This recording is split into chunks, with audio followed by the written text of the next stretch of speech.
मनुष्य की तेजस्विता का अंतर्निहित भंडार। भारत के अध्यात्मवेत्ता किसी समय इस दिशा में बहुत बड़ी सेवा करने और सफलता प्राप्त करने में कृतकार्य हो चुके हैं। बुद्ध की प्रचंड विचारधारा ने अपने समय में लगभग 2.5 लाख व्यक्तियों को अपनी विलासी एवं भौतिक महत्वाकांक्षी गतिविधियां छोड़कर उस कष्टकर प्रयोजन को अपनाने के लिए खुशी खुशी कदम बढ़ाने के लिए प्रेरित किया, जो प्रचंड मानवीय विद्युत से सुसंपन्न बुद्ध को अभिष्ट था। भगवान राम ने रेछ वानरों को ऐसे कार्य में जुट जाने के लिए भावावेश में संलग्न कर दिया जिससे किसी लाभ की आशा तो नहीं, उल्टे जीवन संकट स्पष्ट था। भगवान कृष्ण ने महाभारत की भूमिका रची और उसके लिए मनोभूमियाँ उत्तेजित की। पांडव उस तरह की आवश्यकता अनुभव नहीं कर रहे थे और न अर्जुन की उस संग्राम में रुचि थी, तो भी अभिष्ट प्रयोजन को ध्यान में रखते हुए मानसिक क्षमता के धनी कृष्ण ने उस तरह की उत्तेजनात्मक परिस्थितियाँ उत्पन्न कर दी।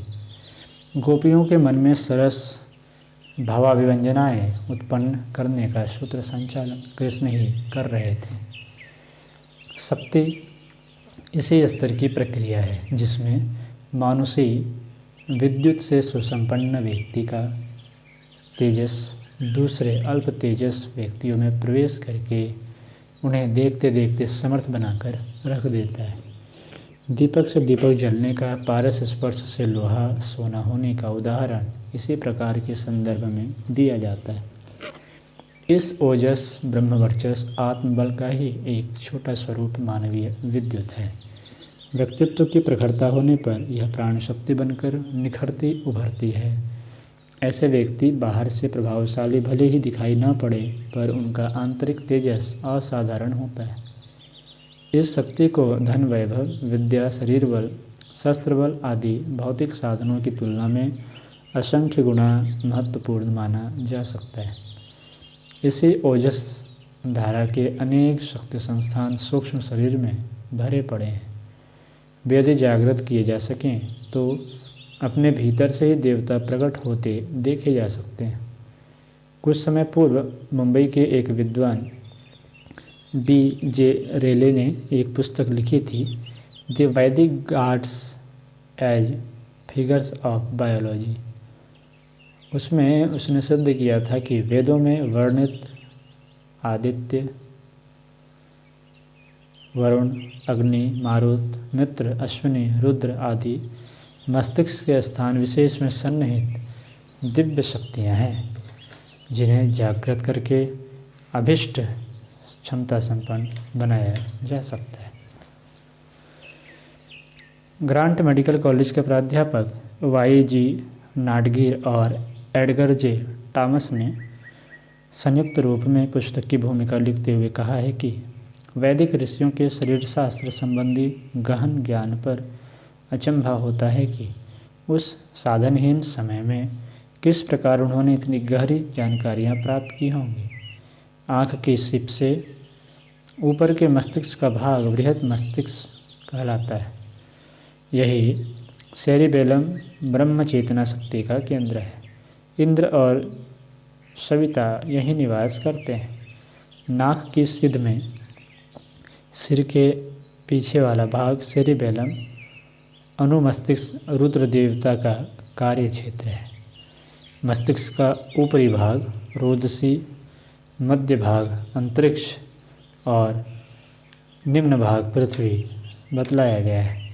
रोदसी से दिव्य तेज चेतना का प्रवाह, अंतरिक्ष में ग्रह नक्षत्रों वाला ब्रह्मांड और पृथ्वी में अपने लोक में काम कर रही भौतिक शक्तियों का सूत्र संबंध जुड़ा रहता है। सप्तधार, सोम, अग्नि, स्वर्गद्वार, द्रोण कलश एवं अश्विनी शक्तियों का संबंध रोदसी क्षेत्र से है। अग्नि से नीचे वाले भाग को स्वर्गद्वार और उससे नीचे वाले भाग को द्रोण कलश कहा गया है, जहाँ से सप्त सरिताएँ 7 नदियाँ बहती हैं। द्रोण कलश में सोम रस भरा रहता है, जिसके आधार पर स्नायु केंद्रों को शक्ति प्राप्त होती है। मेरु रज्जुओं के साथ बंधे हुए 2 ग्रंथि गुच्छक अश्विनी कुमार बताए गए हैं। मस्तिष्क की परिधि को घेरे हुए एक विशेष द्रव्य संपूर्ण मस्तिष्क को चेतना प्रदान करता है। इसी को वरुण कहते हैं। इसी केंद्र में अग्नि देवता का ज्ञान कोश है। मस्तिष्क के पीछे भाग में अवस्थित टेम्पोरल लोब प्राचीन काल का शंखपाली है। इसके नीचे की पीयूष ग्रंथियाँ, जिन्हें मेडुला भी कहते हैं, अश्वमेध यज्ञ की वेदी है। अश्वमेध अर्थात इंद्रिय परिष्कार, इसके लिए पीयूष ग्रंथि वाला क्षेत्र ही उत्तरदायी है। सुषुप्ति को जागृति में परिणत करने के लिए ही अपने आप को तपाना पड़ता है। तपश्चर्या के फलस्वरूप शुद्धियाँ मिलने के जो प्रमाण उदाहरण मिलते हैं, उनके पीछे प्राण तत्वों का विकास और आंतरिक परिष्कार का लक्ष्य ही सन्निहित रहता है। बाहर से कोई देवता हमारी सहायता करने के लिए दौड़ा नहीं आता, वरन तप साधना से उत्पन्न आंतरिक प्रखरता ही देव शक्ति बनकर हमें आत्म संपदा से ओतप्रोत करती है। यह संपत्ति जिनके पास है, उन्हें सुखी और समुन्नत रहने तथा दूसरों को महत्वपूर्ण आदान अनुदान देते रहने का श्रेय मिलता है। शरीर, मन और अंतःकरण में काम करने वाली विद्युत शक्ति के अभिवर्धन और सदुपयोग की विधान प्रक्रिया का नाम ही योग साधना है। विभिन्न प्रकार के तप साधन इसी प्रयोजन के लिए किए जाते हैं। प्राणवान व्यक्तियों के समीप रहकर उनके विद्युत प्रवाह का लाभ उसी प्रकार उठाया जा सकता है जैसे कि चंदन वृक्ष के समीप उगे हुए झाड़ झंखाड़ भी सुगंधि युक्त होने का लाभ उठाते हैं। मौन, एकांत सेवन और ब्रह्मचर्य जैसी साधनाएं इसलिए हैं कि विद्युत भंडार निरर्थक खर्चों में खर्च न होकर संग्रहित रखा जा सके और उसे अधिक महत्वपूर्ण कार्यों में खर्च किया जा सके। महान व्यक्तित्वों का सानिध्य संपर्क अपने आप में एक बड़ा लाभ है। बिना सत्संग और परामर्श के भी ऐसा संपर्क स्वल्प प्राण व्यक्तियों के लिए अमृत वर्षा जैसा अति महत्वपूर्ण अनुदान प्रस्तुत करता है। स्पष्ट है कि आग और बिजली के संपर्क में आने वाली वस्तुओं में यदि ग्रहण करने की शक्ति हो तो वे भी उसी स्तर की बन जाती है। प्रयत्न करने पर यदि यही चेतन चुंबकत्व के आत्मबल के रूप में विकसित हो सकता है और आगे चलकर योग साधना की सिद्धियों और देव अनुग्रह से मिलने वाली अनुभूतियों के रूप में सामने आता है।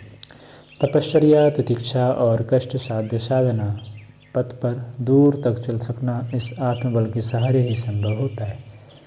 विकसित स्तर का यही आत्म तेजस सूक्ष्म जगत में काम करने वाली दिव्य शक्तियों को खींच लाता है और उस व्यक्ति की हथेली पर लाकर रख देता है। आज की कक्षा में इतना ही। अगली चर्चा हम लोग अगली कक्षा में करेंगे।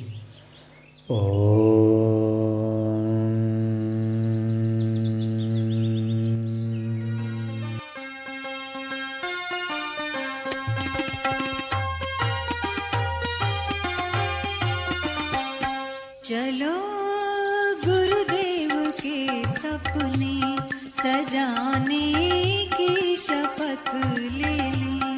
चलो गुरुदेव के सपने सजाने की शपथ